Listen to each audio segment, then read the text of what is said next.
Buenas tardes para todos, les damos la bienvenida a otra transmisión de los capítulos regionales del Colegio Colombiano de Psicólogos. Esta tarde tenemos desde Argentina a Pablo Gagliesi. Él nos va a dar unas pautas para conversar con personas en riesgo de suicidio. Adelante, Pablo, muchas gracias por acompañarnos.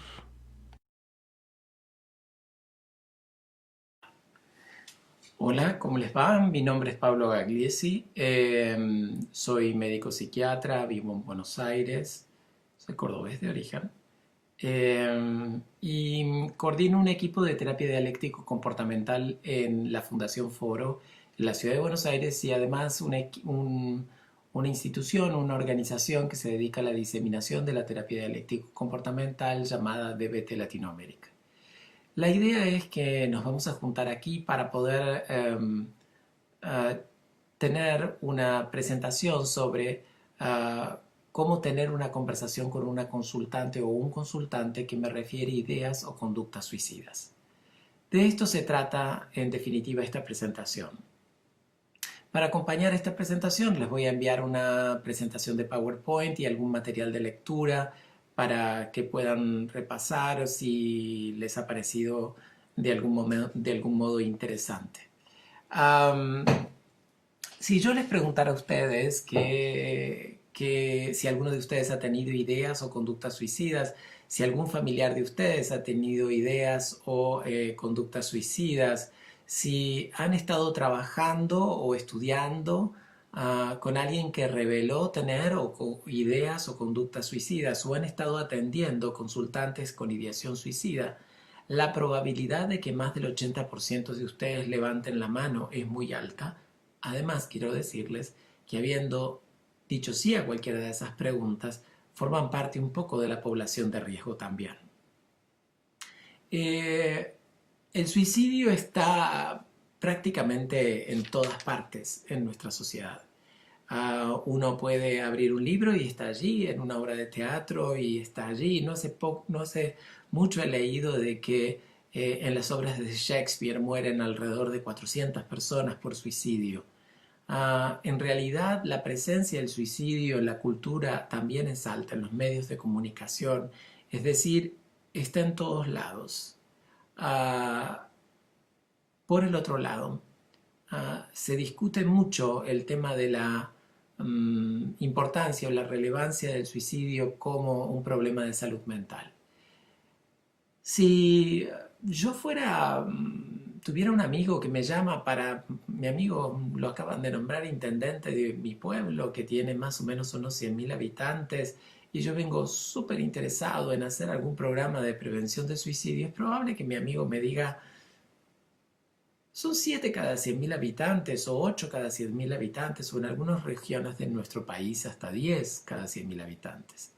¿Te parece que eso es relevante, que hagamos algo por cada 10 personas que se van a morir en el pueblo en el próximo año?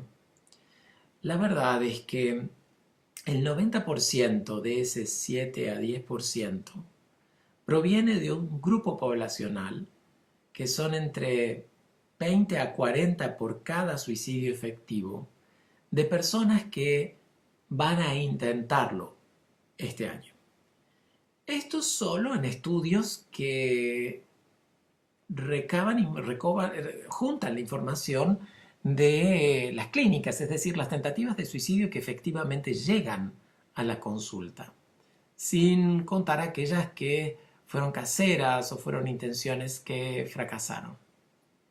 Ahora, si pensamos de que en realidad estamos ya hablando de un problema sanitario mayor, estamos hablando de 400 personas que lo van a intentar este año, 600 personas que lo van a intentar este año, solo las que llegan al sistema de salud, ya el problema sanitario empieza a aumentar o convertirse en algo más significativo. Pero es muy probable que las personas que cometan un acto suicida o hagan una tentativa suicida provengan de otro grupo poblacional que en realidad ha estado pensando en hacerlo. Pensar en matarse es un predictor importante de conducta suicida. Y estamos hablando de alrededor de 200 personas que lo están pensando. Y cuando digo, wow, hay 200 personas que están pensando en matarse en este momento, en este pueblo, como en esta ciudad, la situación sanitaria se revela de otro modo, porque revela un grupo poblacional que no está bien, que le está pasando mal, con altos niveles de sufrimiento, con altos niveles de padecimiento y quizás múltiples problemas que además afectan a otras personas que están en el contexto. Ahora, si para ustedes todavía no es un problema sanitario, les cuento lo siguiente. Por cada suicidio efectivo en un adolescente, no son 20 a 40 lo que lo están intentando, sino alrededor de 100. Y la cantidad de adolescentes pensando en matarse por cada suicidio son alrededor de 200. Esto significa que el problema sanitario que subyace a la conducta suicida es significativamente mayor. Tan mayor que la Organización Mundial de la Salud la considera casi una pandemia. ¿De acuerdo? Eh, Tal es así que en el mundo actual mueren más personas por mano propia que en las guerras. Eh, y si investigamos un poco más, el efecto que tiene en países como el nuestro, donde tenemos un gran porcentaje de nuestra población joven, es un dato significativo recordar que es la segunda causa de muerte en adolescentes y adultos jóvenes, después de los accidentes y la violencia. Ambas dos razones prevenibles. A veces hacemos un montón de publicidad en torno de enfermedades como la leucemia y en realidad el impacto que tiene los problemas de salud mental en la población adolescente es bastante significativa. Ok.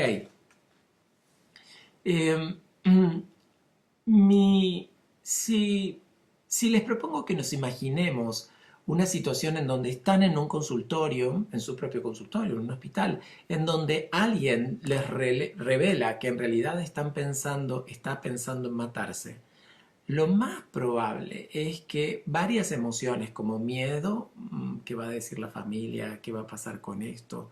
¿Dónde esto va a terminar? Mejor me lo saco de encima, lo hospitalizo. Tristeza, pobre, pobre mi paciente que está con este nivel de sufrimiento. Am, Quizás hasta incluso enojo justo ahora, en este momento, porque yo me estaba yendo de esta reunión. Niveles de preocupación por ahí que pueden resultar un poco más banales. Tengo el seguro de mala praxis pago, tengo los teléfonos de la familia, sé cuál es el procedimiento de emergencia. O incluso vergüenza, qué es lo que que otros terapeutas van a pensar sobre mí. Mis colegas qué van a decir si yo llego con la idea de con la noticia de que tengo un paciente que se ha suicidado. Es decir, solemos estar inmersos en un mundo emocional que podría realmente interferir con nuestra propia eficacia. Pero, por el otro lado, es más factible que psicólogos, psiquiatras, médicos en general, incluso asistentes sociales, hayan recibido un entrenamiento en resucitación cardiovascular, probablemente en una tasa más baja de lo esperado, que un entrenamiento formal, serio, sobre protocolo de suicidio. Es decir, ¿existe algo así como un protocolo de suicidio? Si yo supiera exactamente qué tengo que hacer, qué es lo humana y científicamente más efectivo para ese momento, probablemente esa guía conductual de terapeuta me ayude a resolver el problema mucho mejor que si yo me pierdo detrás de mis emociones como el miedo, la tristeza o la vergüenza o incluso el enojo. Entonces, um, la pregunta es, ¿Qué elementos esenciales debería tener o deben tener aquellas intervenciones que son eficaces en la conversación suicida? Es decir, estamos hablando de la conversación suicida, ni siquiera estamos todavía hablando del tratamiento, simplemente de este primer encuentro en donde alguien se dirige hacia mí y mm, abre esta posibilidad o esta idea de matarse.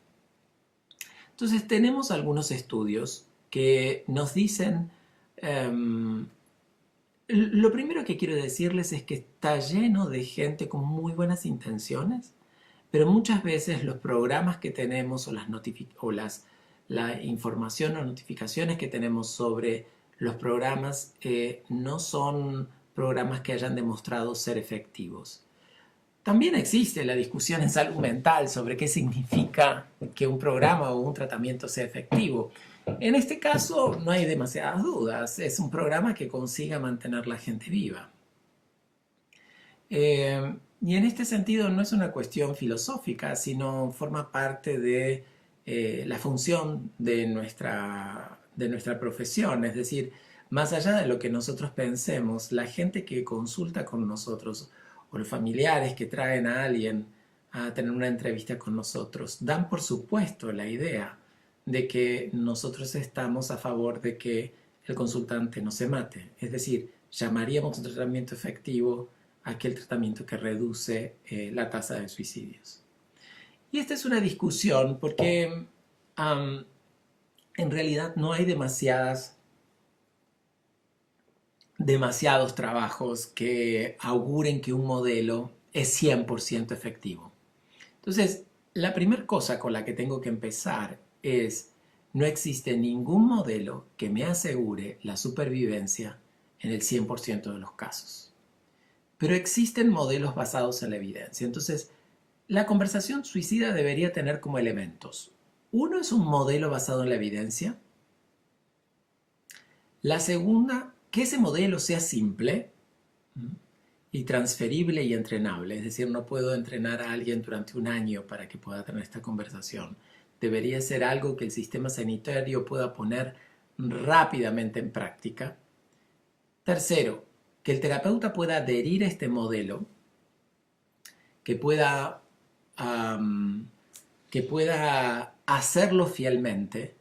Y esto es un tema central, porque solemos ser entrenados en algo y después de cierto tiempo perdemos la práctica o nos ponemos un poco creativos y en realidad los modelos han sido probados de una sola manera.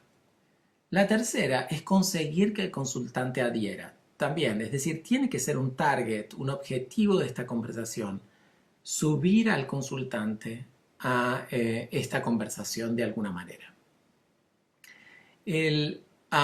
La otra cosa que sabemos actualmente es que si vamos a armar un protocolo que funcione, debería haber un énfasis en el entrenamiento en habilidades de resolución de problemas. Después vamos a hablar sobre esto. Y al mismo tiempo debería ser un programa que favorezca la autogestión, es decir, que esté más apoyada en la determinación del consultante y no solo del terapeuta. Y por último, que no es para menos, que ese programa sea accesible. Es decir, que los sistemas de crisis puedan, además de estar entrenados, cerca o accesibles a las personas que consultan.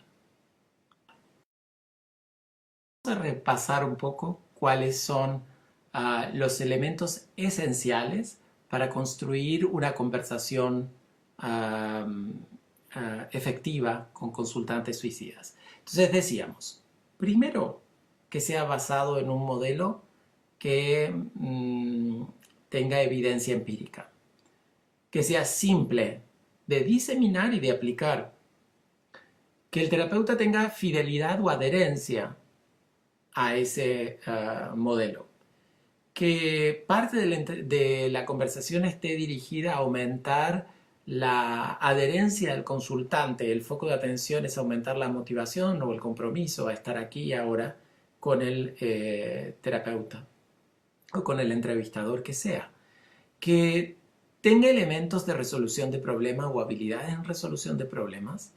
que alguna de esas habilidades esté estén más orientadas a la autogestión, a la idea de que el consultante debe ser el que aplique o incluso que cree alguna de las habilidades o soluciones del problema a poner en práctica, y por último que sea accesible. Estas son algunas de estas características. En el mundo actual tenemos dos modelos basados en la evidencia que tienen como orientaciones distintas. Uno está más orientado al manejo del riesgo del suicidio y tiene la hipótesis central.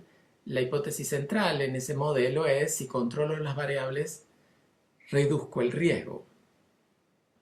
Y el segundo es tratar la conducta suicida, es decir, trato la conducta suicida. Incluso puedo suponer que hay una enfermedad subyacente por la cual, si trato la enfermedad mental, voy a reducir el riesgo de suicidio. Entonces vamos a dedicarle un ratito al tema de evaluación de riesgo.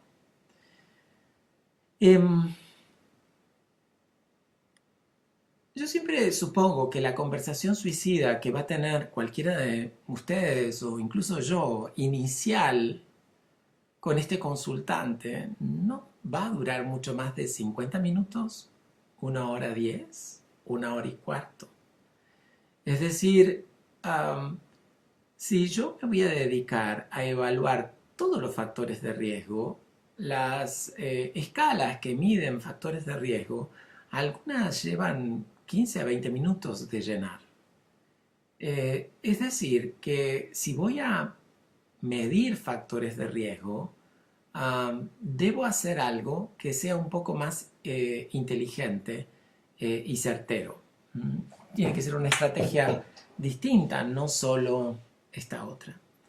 La segunda es que los factores de riesgo, uno podría creer que dan una información relevante cuando en realidad podría no serlo. Por ejemplo, yo siempre cuento la anécdota de un titular de diario de un pueblo que está al lado de una laguna. El titular dice: señora que no sabía nadar muere en laguna cuya profundidad promedio son 50 centímetros. Y uno dice: ¿cómo? En realidad, la laguna podría tener 4 metros en algún lugar y 20 centímetros en otro. Es decir, a veces uno de los problemas que nos pasa cuando medimos factores de riesgo es que los factores generales pueden, o ciertas generalizaciones, nos podrían distorsionar un poco lo que nosotros estamos tratando de evaluar. Y como les dije, la segunda es que puede ser extremadamente tedioso y no darnos una idea de la severidad. Es decir, hay varios estudios que demuestran que no porque tenga todas las escalas de factores de riesgo, eso correlaciona directamente con el riesgo efectivo en el mediano plazo. Alguien puede tener puntajes altos de factores de riesgo y clínicamente correr menos posibilidades de terminar muerto que alguien que de pronto llena pocos factores. ¿Por qué? Porque no todos los factores son del mismo nivel de penetrancia. Entonces, lo primero que digo es que cuando pregunten sobre factores de riesgo, tengan en cuenta estas pequeñas variables. Los factores de riesgo han sido históricamente divididos en de largo plazo, de corto plazo, inminentes, evidentes o no tan evidentes. Esta división es un poquito artificial porque muchas veces el factor de riesgo inminente o actual es algo que ha estado presente en la vida del sujeto durante muchísimo tiempo y que solo nuevamente se activa o recrudece en este momento. De todos modos, me interesa que charlemos un poquito de algunos factores de riesgo para entender cuáles son las preguntas que son más útiles que hagamos. ¿De acuerdo? Si vamos a una diapositiva que tiene un formato de triángulo, triángulo y cuadrado, la idea allí es que pudiéramos ah, orientarnos en qué factores de riesgo son importantes que yo pregunte para saber cuál es la primera, la segunda, la tercera o la cuarta pregunta que haríamos. Cuando yo me entrené como psiquiatra, uno de mis profesores siempre decía que, ok, yo los voy a ayudar, vamos a hacer un curso en este momento para aprender psicopatología. Le decía, ¿cuál es la primer pregunta más importante en este caso? ¿Cuál es la segunda pregunta más importante en este caso? En nuestra profesión podemos hacer casi cualquier tipo de pregunta. Eh, Podemos hacer preguntas que creemos que son relevantes, pero a veces no van al corazón del asunto o están dirigidas a resolver el problema. Es decir, claramente un terapeuta que habla con cierto, habla bastante, tiene más chances con pacientes suicidas que un terapeuta completamente callado. Es decir, hay alguna evidencia que tiene que compartirse la participación verbal de consultante y terapeuta para que la entrevista funcione. De esto no hay dudas todavía. Entonces, la primera pregunta es, ¿has pensado en matarte? Es una pregunta central, pero muchos terapeutas temen hacerla. Una de las razones es que muchas otras, en otras épocas, con otras tradiciones, preguntarle a los consultantes abiertamente sobre si tenían ideas de suicidio, nos decían, o al menos eso es lo que yo recuerdo que me decían a mí, es que íbamos a inocular la idea de suicidio en el consultante. Sin embargo, los estudios demuestran que hablar abiertamente del suicidio implica una reducción importante del riesgo, es decir, tengo que preguntar. Si tienen alguna dificultad en preguntar abiertamente esto, practiquen con un colega, en donde el colega haga de paciente y ustedes puedan empezar a incluir algunas de estas preguntas que claramente pueden ir en contra del flujo de la conversación, es decir, puede no ser el tema central. Sin embargo, el paciente está revelando una situación traumática en su vida, un problema grave y ustedes dicen, wow, podría haber aparecido esta idea en su cabeza. Entonces, interrumpo el flujo de esta conversación solo para preguntar, ¿has pensado seriamente en matarte? Esta es la primera pregunta central. Si bien este dibujo nos va a orientar un poquito, pero tampoco quiero que se me queden allí tanto. Un segundo factor importante del suicidio, se los voy a contar con un cuento, porque me encanta contar historias con esto. Si observamos hace poco, hubo una nueva matanza en una universidad en Estados Unidos en donde alguien sacó un arma automática.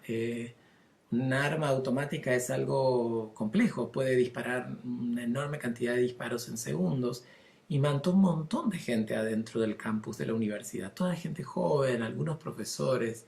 Fue un verdadero desastre. Los medios de comunicación primero hablaban, obviamente, es la pregunta central, si es árabe o musulmán. Esta es la tradición, digamos, paranoide de Occidente hoy en día en relación a eso. Si tenía alguna relación con eso. La segunda era si tenía un trastorno mental. Pero la verdadera discusión que no se da en los medios es que las armas automáticas no deberían estar en venta. Es decir, la discusión que los medios no se animan por cuestiones políticas, etcétera, es debatir si la gente, si la sociedad puede o no manejar o comprar armas que tengan disparos automáticos. Es decir, el único fragmento que podría hacer que toda esa secuencia no haya ocurrido es retirar de esa narración la disponibilidad del arma automática. Entonces, en suicidio deberíamos pensar del mismo modo. La segunda pregunta es cómo. Porque más adelante en la entrevista o en la charla o la conversación con el consultante suicida es qué vamos a hacer con esa disponibilidad. Uno no va a dar ideas sobre disponibilidad, pero necesita ya de movida pensar si hay un plan, si hay un método. Si la primera pregunta es ¿has pensado en matarte? La segunda debería ser ¿cómo? Después vamos a ver qué hacer con esa pregunta, con la pregunta ¿cómo? Otro factor importante, otra de las cuestiones que tienen que ver con esto, es una de las características de los consultantes con ideación o conducta suicida es el nivel de aislamiento. Otra vez voy a contar una historia que tiene que ver con esto y es un escritor conocido de Buenos Aires escribió hace cierto tiempo un libro en la década de los 40, 50, un libro que relata la historia de suicidas que fracasaron.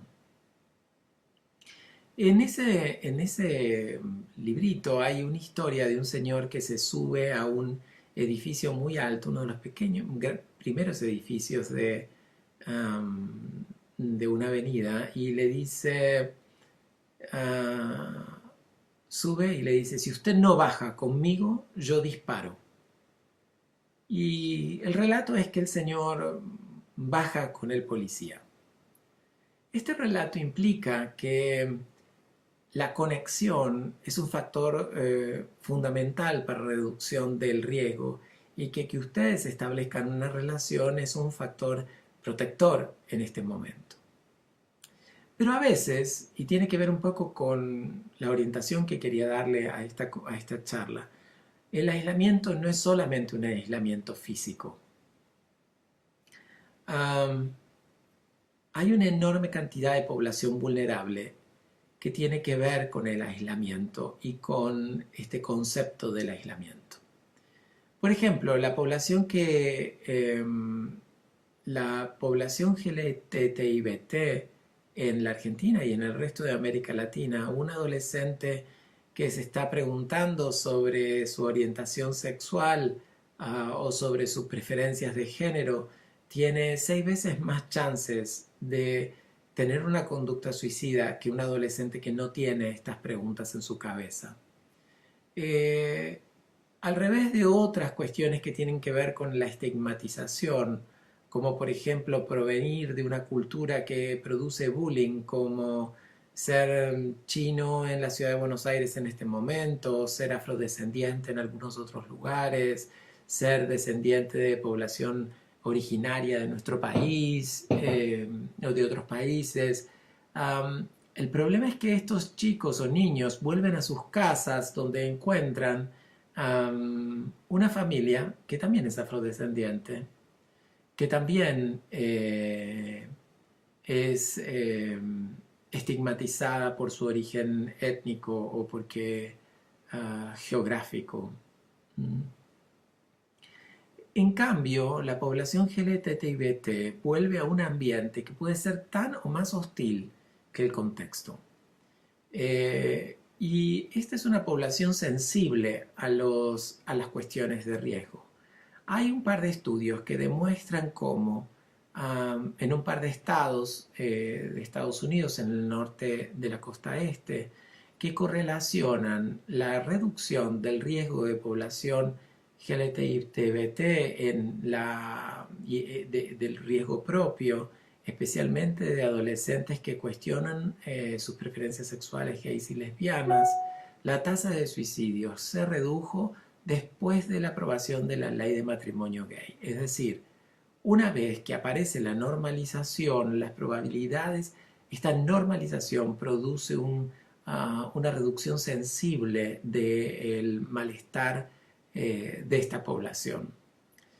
La población trans o transgénero en América Latina tiene expectativas de vida extremadamente bajas. Cualquiera de nosotros tiene una expectativa de vida de 70, 80, ya no sé, pero un adolescente que es trans tiene una expectativa de vida, al menos en algunos estudios de hace 5 o 6 años, de 25 años, ahora esos resultados han subido.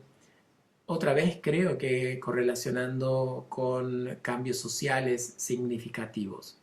Eh, la, el aislamiento que produce la violencia de género también aumenta el riesgo de suicidio, y la población que es originaria de América Latina, que especialmente los adolescentes en comunidad, no en los conurbanos de las grandes urbes de América Latina, sino que viven en su comunidad de origen, las tasas de suicidio son asombrosamente altas y el nivel de aislamiento de esa población es también significativamente alto y correlaciona con la desesperanza, que es otro factor central.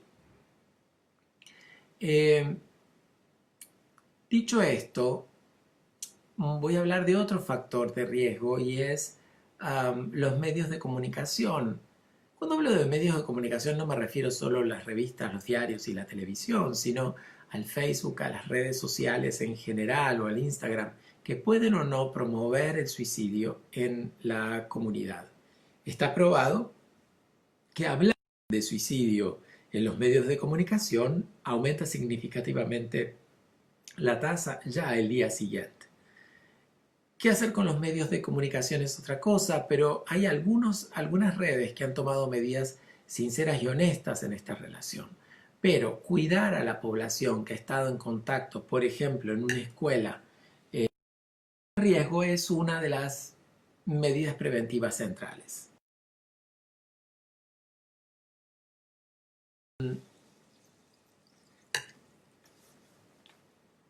La otra cuestión es que la mayoría de nosotros ha estado en contacto con información sobre suicidio en distintos contextos y lugares, y han tenido una presencia importante en nuestras vidas.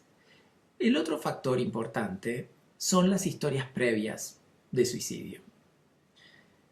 Aquellos que trabajamos mucho con población de riesgo o que hemos tenido o trabajamos directamente con consultantes suicidas, mi experiencia es que rara vez veo a alguien cuya idea apareció hace muy poco y la ocurrencia de una conducta suicida es la razón por la cual lo estoy viendo por primera vez y yo soy el primer psiquiatra o el primer terapeuta o agente de salud mental con el cual esta persona ha tenido contacto.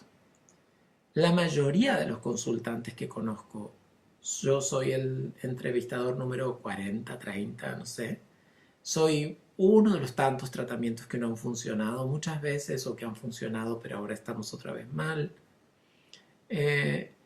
Y conocer la historia previa de qué es lo que pasó en otros momentos donde la idea de suicidio apareció, podría darnos información bastante relevante. Vamos a hablar de esto un poco más adelante.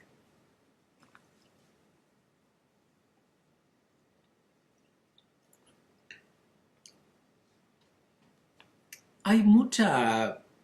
La Organización Mundial de la Salud y durante cierta época decía, si reducimos la incidencia de la depresión de este modo, nosotros vamos a conseguir que la tasa de suicidios se reduzca en el mundo.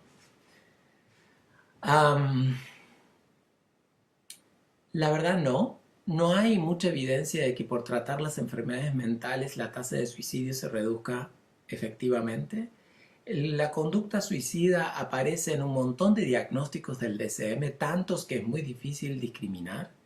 Y hay algunos estudios, digamos, posteriores de autopsias psicológicas en donde los pacientes no presentaban síntomas de enfermedades mentales previas. Sin embargo, es importante recordar y pensar esto desde otra perspectiva. Y decir, ok, las personas que tienen enfermedad mental tienen un riesgo aumentado de suicidio. Es decir, una persona que recibe el diagnóstico de esquizofrenia tiene 7 veces más que la población que no tiene ese diagnóstico de cometer un acto suicida en algún momento de sus vidas. Y ese riesgo está aumentado en trastornos afectivos como el trastorno bipolar, en trastorno límite de la personalidad. Las personas jóvenes tienen 6 veces más chances de morir por un suicidio que la gente de su misma generación eh, sin ese diagnóstico. Pero también tenemos consultantes que tienen diagnósticos de fobias o incluso de ataque de pánico. Es decir, lo que quiero es que podamos pensar que también hay consultantes que tienen estos diagnósticos para los cuales no hay riesgo de suicidio. Es decir, no está apareciendo en esa cohorte de consultantes necesariamente el suicidio como una conducta de riesgo. Con lo cual quiero proponer la idea de que pensemos los trastornos mentales como un factor que aumenta la vulnerabilidad de tener una conducta suicida, pero que no son necesariamente la causa de esa conducta. Es mudar nuestro modelo de cuidado, de un modelo de cuidado a reducir las enfermedades, extinguir las enfermedades mentales, a un modelo de cuidado de tratar la conducta suicida como una conducta a resolver. Y casi todo el modelo del cual vamos a hablar ahora está centrado en eso. ¿De acuerdo? Queda claro entonces que la primera pregunta es, ¿has pensado en matarte? La segunda pregunta es, ¿cómo? La tercera podría ser si quieren. Esto no es la primera vez que pasa, ha pasado en algún otro momento de tu vida. ¿Cómo y cuándo? Y nos vamos luego a detener un poquito sobre eso. Y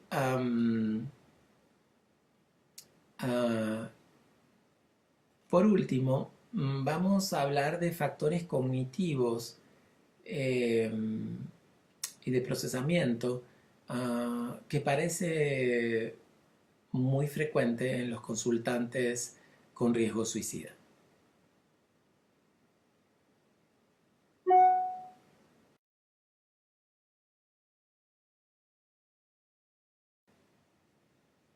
Volviendo un poco al tema de si hay algún componente que sea patognomónico del suicidio, es decir, hay alguna característica que se repita sistemáticamente en todos los consultantes. Es simplemente, si uno pregunta a los consultantes, la respuesta suele ser para dejar de sufrir. Es decir, o evitar el sufrimiento. Es decir, suele aparecer un concepto que es una idea vinculada a que uno deja de sufrir cuando está muerto. La idea de suicidio aparece muchas veces por primera vez en muy temprana edad, donde alguien de pronto un adolescente se encuentra con un problema académico importante, sale de una evaluación con una nota muy negativa y tiene que volver a casa a contarlo y su nivel de malestar es extremadamente alto y tiembla y tiene miedo y anticipando alguna consecuencia no deseada, tratando de evitar un poco ese sufrimiento, aparece en su cabeza la idea mejor me mato.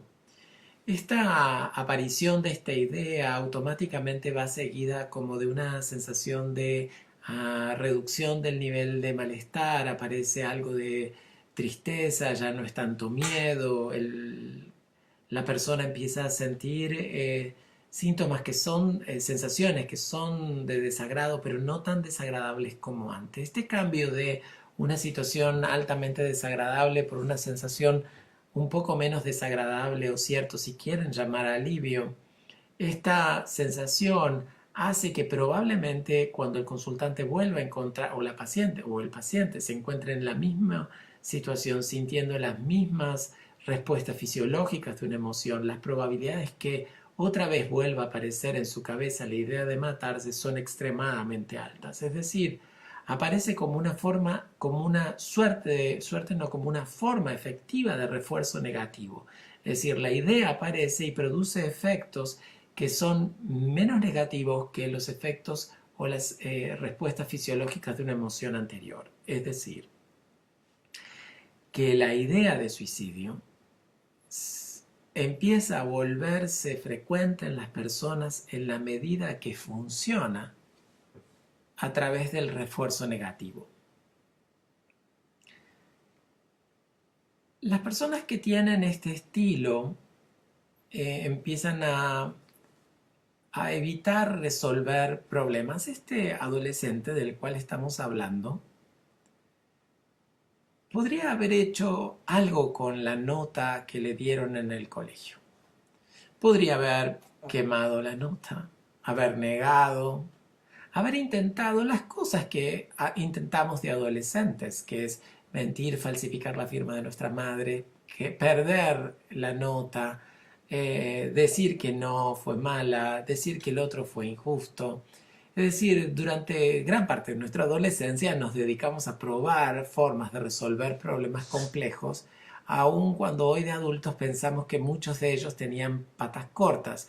Pero hoy podemos pensar de esto debido a nuestra experiencia y aprendizaje previo, donde fuimos probando cosas con más o menor con mejor o peor resultado.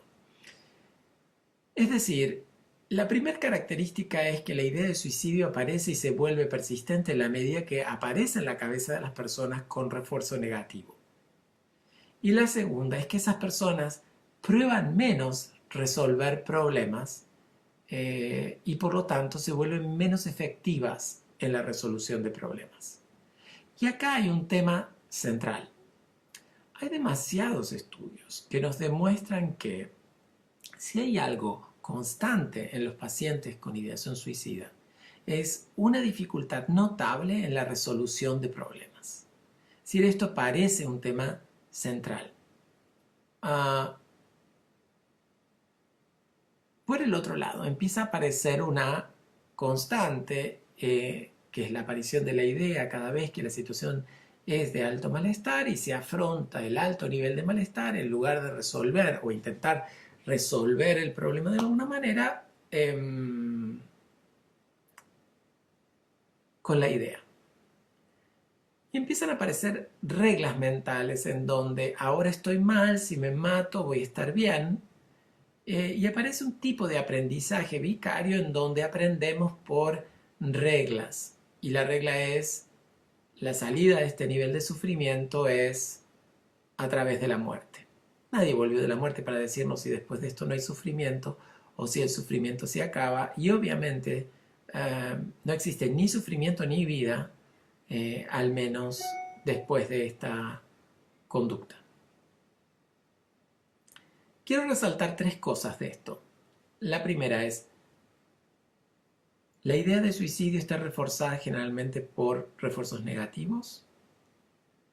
Las personas suelen tener problemas en la resolución de problemas y aparecen reglas mentales que pueden manejar conductas o controlar conductas como si me mato dejo de sufrir.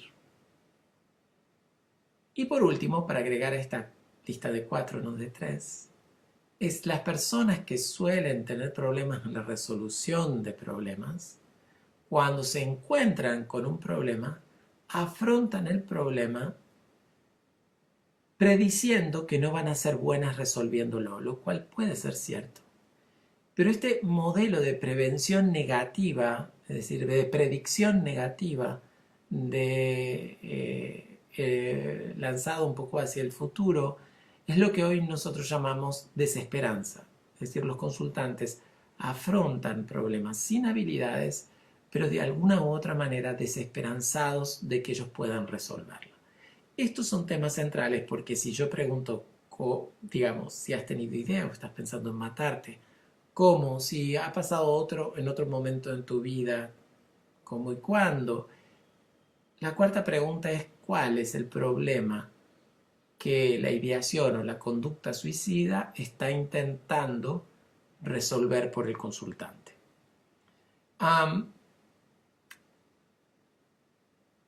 Esto es importante para responder una pregunta que nos cuesta en terapia muchas veces hacerla. Nos cuesta incluso hasta desde la perspectiva como como entre colegas hacerla, y es, ¿por qué la gente piensa en matarse? En general piensan como un método para escapar de una situación con alto nivel de sufrimiento, tienen una regla mental, afrontan esa situación con pocos recursos o pocas habilidades y por lo tanto predicen que nada de lo que hacen puede llegar a funcionar. Entonces, hasta este momento podemos pensar, si controlo los factores de riesgo o reduzco, ya sabemos que no necesariamente. Si trato el cuadro subyacente, controlo el suicidio, tampoco tenemos mucha evidencia. Pero si podemos pensar que alrededor de este problema hay variables que controlan el suicidio, las probabilidades de hacer, además de una intervención de protección, una intervención um, más dirigida al tratamiento, puede ser una buena idea. Um, entonces, hoy hablamos de factores que aumentan, factores de riesgo de largo plazo y de corto plazo, inminentes o no inminentes, y que en realidad estos factores no pueden ser tan divididos porque un factor de largo plazo puede volver a activarse nuevamente en el presente, que son difíciles de cuantificar, pero necesito evaluarlos de alguna u otra manera para poder hacer algo en relación a eso. Pero los investigadores encontraron otros factores que llamaron factores protectores. En un extenso estudio con consultantes suicidas o con altísimo riesgo de suicidio,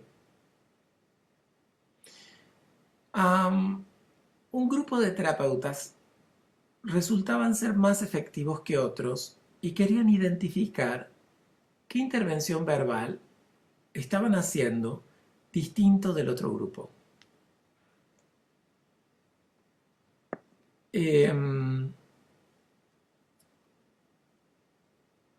Y encontraron que este grupo hacía una pregunta dirigida a ¿por qué el consultante todavía no lo había hecho? Parece una pregunta que empuja a la conducta suicida. Sin embargo, observaron que esta pregunta, ¿por qué no lo has hecho todavía?, ayudaba en la conversación a obtener una razón que, si era reforzada con consistencia, podía proteger al consultante del riesgo más inminente. Algunas personas no lo hacen porque encuentran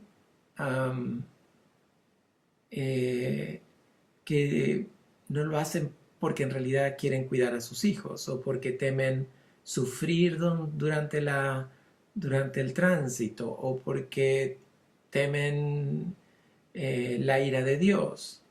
Siempre recuerdo la historia de una señora que tenía gatos y la historia es la siguiente. Ella me cuenta que tiene 80 y pico de años, tiene un estado de viudez, digamos, en los últimos 5 años. Su compañero de toda la vida había fallecido, su estado socioeconómico le permitía tener cierto nivel de funcionamiento, pero le habían diagnosticado una enfermedad un poco crónica de artrosis y de deformación de las manos. No había tenido hijos, no tenía demasiadas amigas, su mejor amigo era su marido y tenía de familiar 2 sobrinas con las cuales prácticamente no se hablaba porque no tenía una buena relación con ellas. Si uno pensaba en todos los factores de riesgo, que enfermedad crónica, médica, la viudez, parecían estar todos sobre la mesa. Siguiendo el protocolo, la pregunta siguiente era ¿por qué no lo has hecho todavía? La paciente se le llenaron los ojos de lágrimas y me contó que desde hacía cierto tiempo había empezado a proteger gatos abandonados en su departamento. Muy limpios, me decía, no tienen mucho olor. Yo adoro los gatos, con lo cual me hace absolutamente sentido esto. Y ella me dice que solo imaginarse que sus sobrinas, ¿qué iban a hacer estas sobrinas cuando entraron a este departamento? con todos estos gatos y el amor que ella sentía por estos gatos. Esto resultó un factor protector donde el terapeuta, bueno, en ese caso yo le dije, sí, la verdad, ¿qué va a hacer de todos esos gatos? A veces es fácil obtener razones para vivir, a veces no es tan simple conseguir razones para vivir. Recuerdo una consultante que quería matarse porque estaba muy depresiva y había hecho muchos tratamientos psiquiátricos por múltiples crisis depresivas a lo largo de su vida y ahora pensaba que matarse era una forma de liberar a su marido y a sus hijos del flagelo de tener que lidiar con una mamá con una enfermedad mental o como ella dice, una mamá loca. Y claramente allí puedo encontrar algo que es valioso para ella. Ella está intentando proteger a su marido y a sus hijos de su propia enfermedad, por lo tanto, sus hijos son algo valioso. Entonces, el terapeuta tiene que ser habilidoso en encontrar, rastrear y extraer razones para vivir en esta conversación con un consultante suicida. Entonces, la pregunta es si ella sabe o sabía que matarse le aumentaba el riesgo de suicidio a sus hijos. Información que un terapeuta cualquiera de nosotros tiene. Es decir, cualquiera que ha tenido un familiar de primer grado que ha cometido un acto suicida tiene automáticamente un aumento significativo del riesgo. Entonces le pregunté si para ella esto era realmente, si para sus hijos claramente era algo que a ella le importaba tanto, si había considerado que matarse podría aumentarle el riesgo a ellos. La segunda era si había hablado con ellos sobre esta idea. Es decir, razones para vivir a veces son factores importantes para extraer, no solo aparecen cuando uno hace la pregunta por qué no lo ha hecho todavía. Algunos consultantes no encuentran métodos, algunos se definen como religiosos, y ahí también uno puede encontrar razones para vivir en el sentido inverso. Es decir, no conozco ninguna religión del mundo que acepte la idea de que el suicidio esté bien. Con lo cual, si alguien cree en Dios, podría ser un factor protector. Incluso he escuchado a algunos terapeutas usar frases para convertir esto en razones para vivir, si esto en realidad no es una prueba que Dios les ha puesto, en donde ellos tienen que poder llevar esta cruz. Es decir, hay modos conversacionales para convertir estas razones para morir o miedos en razones suficientes para mantenerse con vida.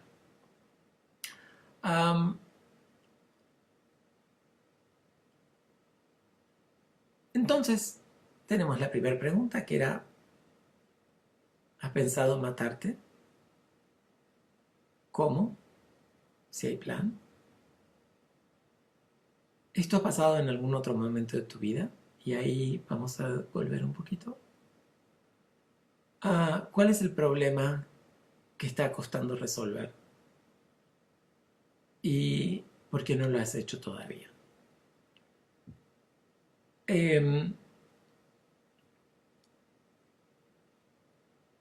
Voy a dedicarle un poquito a qué elementos tiene que tener esta conversación suicida sí o sí. O sea, tenemos 50 minutos, ninguno de nosotros espera, tiene que tener claro que el objetivo de esta conversación después de los 50 minutos es conseguir un compromiso para hacer tratamiento. Al menos el compromiso de que nos veamos la próxima vez. Si yo tengo 50 minutos y tengo que llegar allí, tengo que tener una administración y una planificación, por eso es tan importante esto del protocolo, una planificación de cuánto tiempo tengo para hacer una serie de procedimientos hacia el final de la entrevista y diría, todos esos deben estar dirigidos, todos esos esfuerzos deben estar dirigidos a conseguir compromiso de tratamiento. Digo compromiso de tratamiento porque hay alguna evidencia de que primero los compromisos no tienen que ser escritos, es mucho mejor incluso lo verbal. que no es con mantenerse con vida, porque eso puede ser como proponerle a alguien que es adicto, bueno, te trato solo si no, si dejas de consumir, es decir, si conseguís la abstinencia, es decir, el problema del consultante es que venga, tengo que conseguir una segunda entrevista o un compromiso a realizar tratamiento, no a matarse. Bueno, no matarse es el compromiso de no matarse es una consecuencia natural de comprometerse a un tratamiento. No existen tratamientos que funcionen con consultantes que están muertos. Suena irreverente, pero es un poco de este modo. Entonces, vamos a leer un poquito cuál es el contenido. Queda claro dónde va. La conversación tengo estos 50 minutos y tengo que llegar a conseguir un compromiso de tratamiento. Tenemos en claro las 5 preguntas que tienen que guiar este tratamiento, esta conversación, pero voy a hablar detenidamente de uno de los slides, que dice, el primero es, tengo que tener evaluación de riesgo y tengo que tener variables de control. Ahora vamos a hablar qué es evaluar variables de control. Tercero, tengo que seguir un protocolo con evidencia y buenas prácticas que sea simple, ¿se acuerdan?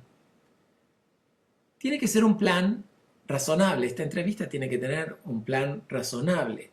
Tengo que tener algo de manejo de factores de riesgo, quizás algunos elementos del tratamiento. Tenemos los factores protectores. Tengo que hacer preguntas sobre factores protectores, sobre razones para vivir e incluso dar esperanza. Cuando uno da esperanza, siempre me acuerdo de una entrevista con una residente de salud mental, en donde la residente venía a rotar en nuestro centro y ella empezó a hacer las entrevistas conmigo de pacientes suicidas. Y recuerdo que la paciente que estábamos viendo con esta residente estaba sumamente desesperanzada. Y la situación era compleja, había quedado en un divorcio extremadamente complejo, sin acceso a ver a sus hijos, que eran, si mal no recuerdo, menores de 2 o 3 años, eran muy chiquitos, sin dinero y sin familiares, porque ella era extranjera. La situación era realmente compleja. Y en algún momento yo le dije, pero yo lo que quiero es que hagas tratamiento, porque yo estoy seguro que vamos a conseguir que este nivel de sufrimiento baje. Y me preguntó la consultante cómo, y yo le dije, vamos a tener, recuerdo en ese momento que le pedí 1 año de tratamiento. Y le dije, hay muchas chances que este tratamiento funcione. La residente salió conmigo después de esta entrevista muy asombrada y me dijo, me llamó mucho la atención porque lo que hacemos habitualmente en nuestras entrevistas en salud mental, cuando alguien nos pregunta cómo es este tratamiento, de qué se trata, solemos decir, vamos a ir viendo. No le decimos 1 año de tratamiento y vamos a hacer tal cosa. Y cuando nos pregunta de qué se trata, solemos decir, bueno, también depende un poco de usted. Es decir, le estamos diciendo 2 frases a alguien que piensa que matarse es la mejor de las salidas. Vamos a ir viendo y depende de usted. Esta entrevista tiene que tener un contenido diferente a esto. Tiene que ser un contenido que yo pueda dar esperanzas y que también diga de qué se trata o de qué va. Las esperanzas no pueden ser artificiales ni absurdas, tienen que ser reales. De hecho, los consultantes que hacen tratamiento suelen tener significativamente menos riesgo que aquellos pacientes evaluados con riesgos de suicidio que no hicieron tratamiento. Es decir, que casi cualquier tratamiento es más protector que ningún tratamiento. Con lo cual, un componente importante es no solo las razones para vivir, sino también la esperanza. En algún momento de la entrevista yo voy a tener que hacer algo que se llama manejo de disponibilidad. Manejo de disponibilidad es que antes del cierre de la entrevista yo pueda hablar con este consultante sobre qué vamos a hacer con los medios que él tiene disponibles para asegurarnos que él pueda venir a nuestra próxima sesión, porque las probabilidades que él vuelva a sentirse mal o ella de acá a nuestra próxima entrevista son muy altas. Yo no creo que porque yo tengo una entrevista de 1 hora con alguien o de 50 minutos con alguien que hace días, horas y meses y años que está pensando en que matarse es la mejor salida, no vuelva a sentirse mal de acá a nuestra próxima entrevista. Y tener acceso podría aumentar el riesgo. Suelo decir, si un amigo mío que tiene problemas de consumo de alcohol me dice que va a dejar una botella de vino en la heladera solo para probarse, yo le voy a decir es pero muy mala idea. Es decir, las probabilidades de que vuelvas a pisar el palito son muy altas. Tiene que haber un plan de seguridad. Nadie se va de una primera entrevista sin un plan de seguridad. Vamos a hablar un ratito sobre el plan de seguridad. Y si has registrado una explicación razonable de cómo se toman las decisiones, el proceso en cómo pensaste la toma de decisiones en esta entrevista y el plan de seguridad deben estar escritos en la historia clínica. La otra cuestión es, hay mucha evidencia que los terapeutas que somos más efectivos con pacientes graves cuando tenemos un equipo que nos soporta. Es decir, que si puedo hablar con el equipo al cual pertenezco, le estoy aumentando también las chances al consultante de mantenerse con vida. Hemos visto qué preguntar y ahora me gustaría repasar un poco cómo tenemos que tener esta conversación. El terapeuta tiene que tener claro que uno deja cualquier agenda solo para trabajar el protocolo de suicidio. Es decir, estábamos hablando de otra cosa, se vuelve central que vamos a trabajar solo la comunicación de la ideación suicida o la conducta. El foco debe estar allí y otra vez vamos a focalizar en eso y no en el diagnóstico. Los terapeutas deben ser más activos, conversadores y tienen que ayudar a los consultantes a resolver los problemas de acceso al tratamiento. Tiene que haber una especie de análisis funcional y vamos a charlar un poquito de esto para identificar, para tener una comprensión ideográfica y poder ofrecer una solución ideográfica al problema del suicidio. Básicamente los elementos que tengo que investigar cuando hago esto que se llama análisis en cadena o análisis funcional es entender si el problema, cuáles son las vulnerabilidades para que esta conducta ocurra, si esta idea o conducta tiene una historia de refuerzos, o si hay elementos de condicionamiento que han llevado a esta conducta, siempre dirigido a preguntarnos cuál es el problema que el consultante tiene que resolver. Esto es central, entenderlo de la resolución de problemas. Los terapeutas que hablan o participan más en sesión suelen ser más protectores que los terapeutas que son demasiado silenciosos.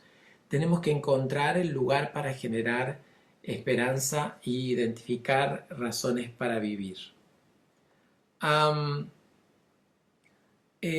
Cuando hablamos de variables de control, a lo que me estoy refiriendo es a identificar alrededor. ¿Se acuerdan que hablamos de factores de riesgo como muy generales? Yo digo, miren, hay un tema que es central y es identificar qué cosas hacen que esta conducta esté ocurriendo en este momento. Es verdad que hay refuerzos positivos del suicidio, Podría ser conseguir algo deseable a partir de, por ejemplo, en una tentativa de suicidio previa, o si ha sido una tentativa de suicidio y estoy teniendo la entrevista con ideación, pero es posterior a una conducta, es si han conseguido alguna cosa eh, que ha sido o es deseable por el consultante. Yo, que la tentativa fue posterior a que mi novia me dejara, y después de la tentativa mi novia empezó a visitarme. Sería un reforzador positivo de la conducta suicida. Am, eh, a veces son reforzadores de tipo más interno y a veces reforzadores externos. Por ejemplo, un reforzador negativo externo es evitar la demanda de los otros, evitar ser castigado, evitar eh, un reforzador positivo social es conseguir algo de los otros, conseguir un poco más de atención, siempre y cuando esto sea lo deseado. Conseguir que me dejen seguir cursando a pesar de que he quedado libre. Eh, pero lo que quiero es volverme a centrar que recuerden ustedes que lo más poderoso que sostiene la conducta suicida suelen ser los reforzadores negativos. Es decir, a reducir sensaciones aversivas intensas y que éstas sean reemplazadas por alivio, reducción del nivel de malestar, parar los pensamientos porque los estoy rumiando, dejar de sentirme tan mal. Y este es un tema central porque si voy a ofrecer soluciones, voy a tener que poner en la caja de soluciones cosas que alivian alguno de estos elementos tan aversivos. Lo que quiero decir es que tengo que evaluar la conducta suicida como una conducta regida por los principios del aprendizaje. Un marco de vulnerabilidad donde es más probable que esta conducta ocurra, un disparador que tengo que poder controlar o no, o modificar de algún otro modo, un contexto en el cual esta conducta se repite como si estuviera condicionado, podría o no ocurrir, o la presencia de reforzadores negativos y positivos. A veces hay efectos de castigo.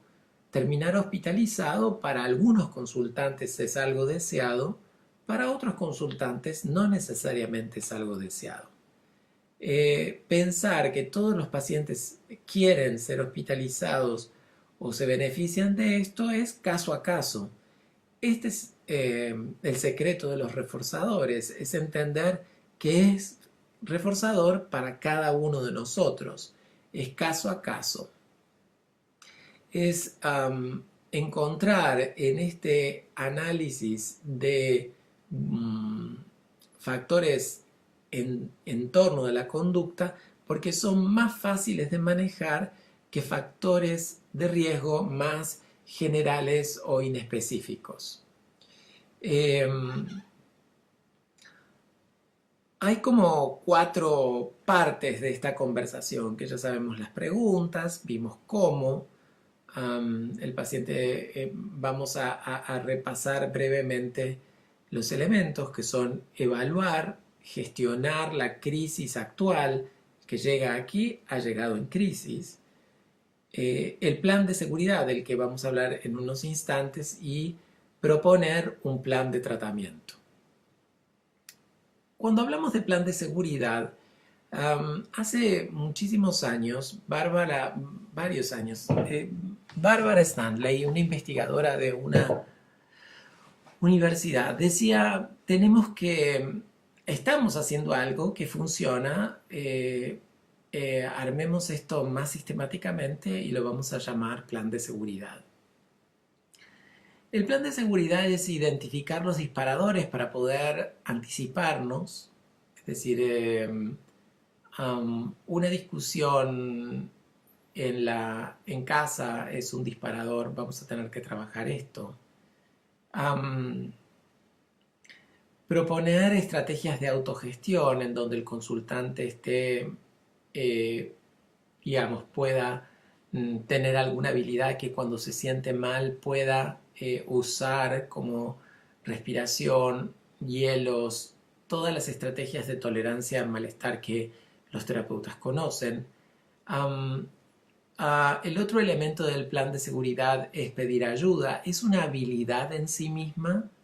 Los consultantes que tienen ideación suicida tienen enormes dificultades para pedir ayuda y esta dificultad correlaciona significativamente con el riesgo de un desenlace fatal. Es decir, que la gente pueda aprender a pedir ayuda efectivamente o eficazmente es central en esta primera entrevista de 50 minutos. A quién va a llamar, cómo va a llamar, si se va a llamar, por ejemplo, a una línea de ayuda al suicida, que suelen ser altamente efectivas y suelen ser más efectivas que el consultante termine en una guardia de un hospital donde las probabilidades de terminar hospitalizados son más altas. Eh, Crear un ambiente seguro y es en esto de manejo, es el manejo de medios de riesgo o de disponibilidad. Voy a detenerme un segundo en crear un ambiente seguro. No todos los consultantes vienen con un plan, no todos tienen acceso al plan. Alguien puede pensar en que quiere matarse tomando pastillas, pero no tener esas pastillas. Pero en el caso más habitual en nuestro medio es, al menos los pacientes que yo he recibido en tratamiento ya estaban en tratamiento antes. La acumulación de pastillas es algo habitual. Entonces el consultante me dice que estuvo pensando seriamente en tomarse las pastillas. Esto es al comienzo de la entrevista, ¿se acuerdan? Cuando pregunto cómo. Pero ahora el consultante me dice que sí, que va a hacer tratamiento. Y yo le digo, bueno, pero tenemos que hacer algo con el acceso a las pastillas. Y planifico con el consultante eh, que él llegue a su casa o ella llegue a su casa, me llame en el momento en que va a tirar todas las pastillas en el inodoro o le va a entregar estas pastillas a un familiar o vamos a llamar por teléfono a un familiar para decirle, tengo estas pastillas, quiero que las retires. Tengo una paciente que me dice, ay, me da muchísima vergüenza decirle a mi hermano que guarde pastillas. Le digo, mucho más difícil para tu hermano va a ser encontrar el cadáver. Es decir, claramente es una estrategia en donde alguien se va a sentir que está haciendo algo útil para evitar que estés muerta. Eh, o incluso traer la medicación, ir hasta su casa y volver y que me traiga la medicación nuevamente a la consulta y nos deshacemos de ella o la tiramos a la basura juntos. El manejo de medios es un tema central.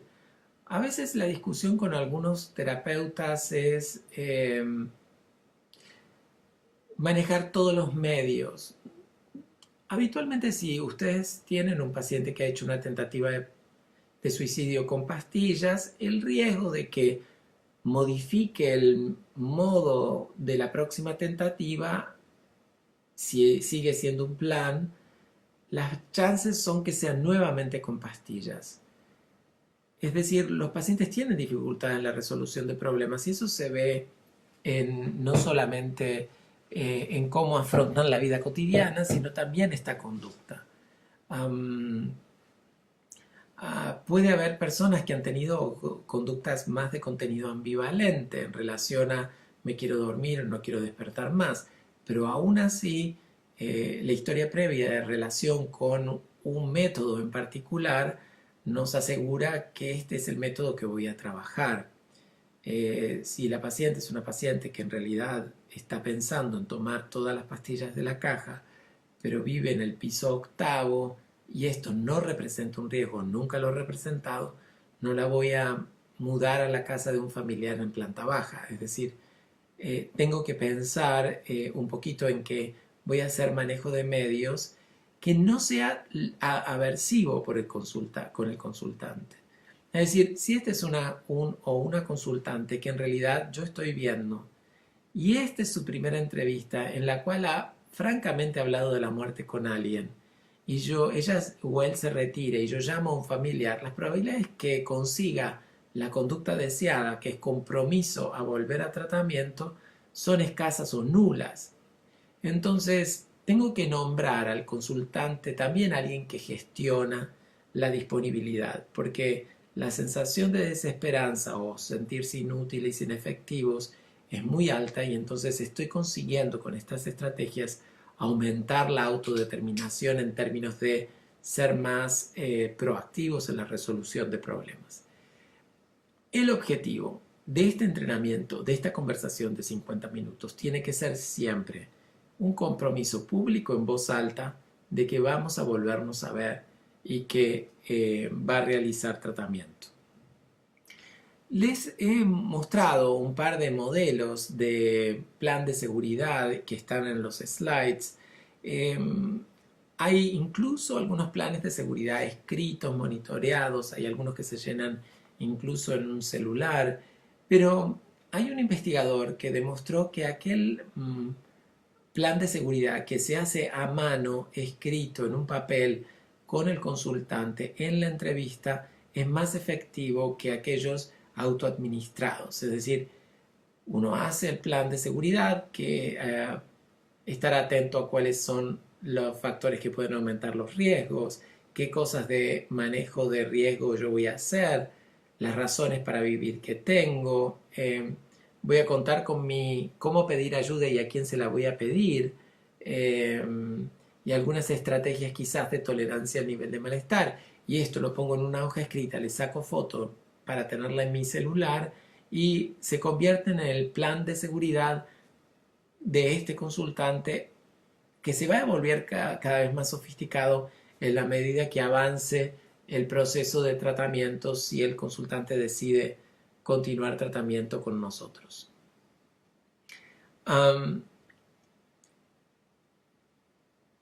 En el mundo actual no hay tantas intervenciones breves específicas para la conducta suicida que hayan demostrado ser efectivas. Tenemos dos cosas. Una es tratar la conducta efectivamente en una entrevista corta y otra es planificar un tratamiento para pacientes con ideación suicida. Son dos cosas distintas. Nuestros 50 minutos versus un tratamiento posterior. Y ahora estamos hablando de nuestros 50 minutos. Para decirles honestamente, hay solo 6 desarrollos, de todo lo escrito, hay solo 6 desarrollos que han demostrado con grupos control que esa intervención verbal es más útil que otra intervención verbal. Y tienen en general en común las características que ya les vengo diciendo. Uno se llama TMBI, que es un modelo basado en la evidencia para pacientes que ya han hecho una tentativa. Hay una entrevista motivacional, un sistema que se llama CRP, que es Crisis Response Planning. Está el plan de seguridad o Safety Plan, que es el diseñado por Barbara Stanley, que ya les conté. Hay un modelo de origen suizo que se llama SIP, con grabación de sesiones, y hay otro modelo que se llama CAMS, que es un modelo desarrollado por un profesional que se llama Jobs, que es un especialista en suicidio. Lo interesante es que todos ellos comparten alguna de estas características que enumeramos al comienzo de esta clase. En tratamientos psicológicos específicos tenemos solo 3 con suficiente evidencia. El de máxima evidencia es DBT o la terapia dialéctico-comportamental, la terapia cognitivo-conductual para la prevención de suicidio, que es desarrollada por Brown, y la terapia cognitiva breve de Bryan y Root, que es otro modelo más a largo plazo, es decir, uno tiene casi un año, el otro son alrededor de 20 sesiones y el otro es un poquito más corto, es decir, son 3 modelos probados en esta población. Nadie se puede ir de estos 50 minutos sin un plan de seguridad, es decir, queda claro que nadie se va de esta entrevista sin un plan de seguridad. escrito y con copia. Um, Voy a detenerme brevemente otra vez en guías generales, otra vez en cómo tener esta conversación, ¿de acuerdo?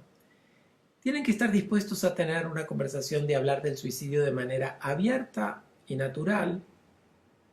Tengo una consultante que hace muy poco que me dijo que una de sus experiencias más interesantes en la entrevista, en esta conversación suicida, fue que por primera vez habló de la muerte, no del suicidio, claramente y a calzón quitado, como ella dijo, de un tema que estaba en su cabeza pero no podía hablarlo con otro.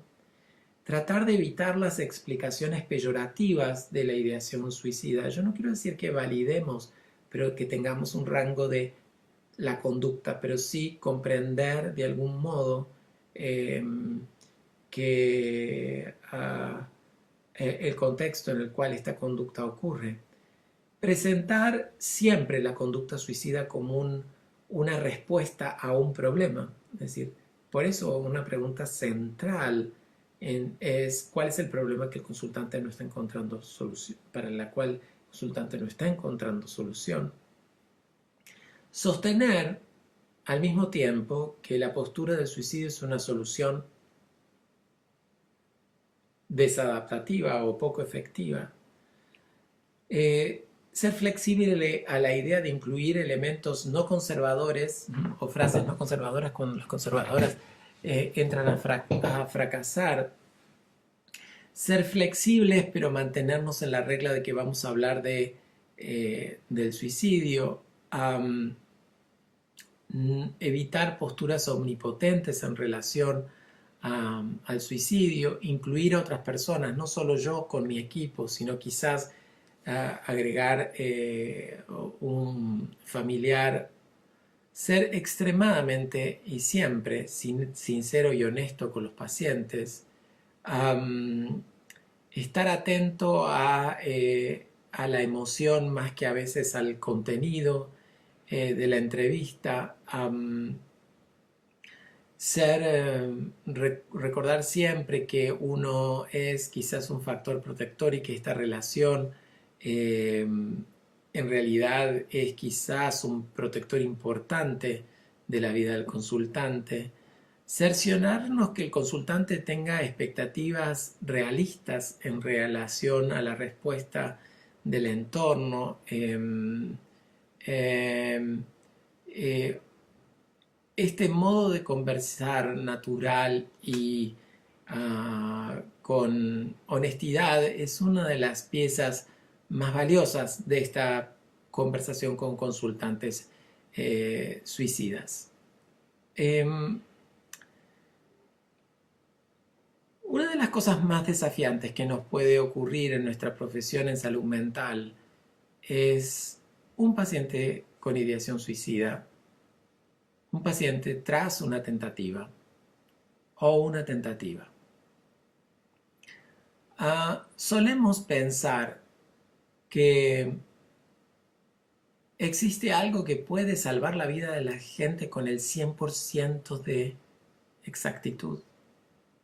Y nos cuesta aceptar radicalmente los límites de nuestra práctica clínica. A veces terminamos haciendo prácticas como hospitalizar pacientes con riesgo suicida, sabiendo que no hay demasiada evidencia de que eso proteja la vida de nadie, sino que le aumenta el riesgo a largo plazo. Pero el suicidio sigue siendo un desafío en el cual tengo que hacer algo de aceptación radical que aún haciendo y deseando lo mejor para el otro y haciendo todo lo humanamente y científicamente posible, existe la posibilidad de que algo no esté bajo mi control y que el consultante tome esta decisión. Es uno de los momentos más duros de la carrera, pero sin duda también una de las buenas razones por las cuales hacemos lo que hacemos todos los días.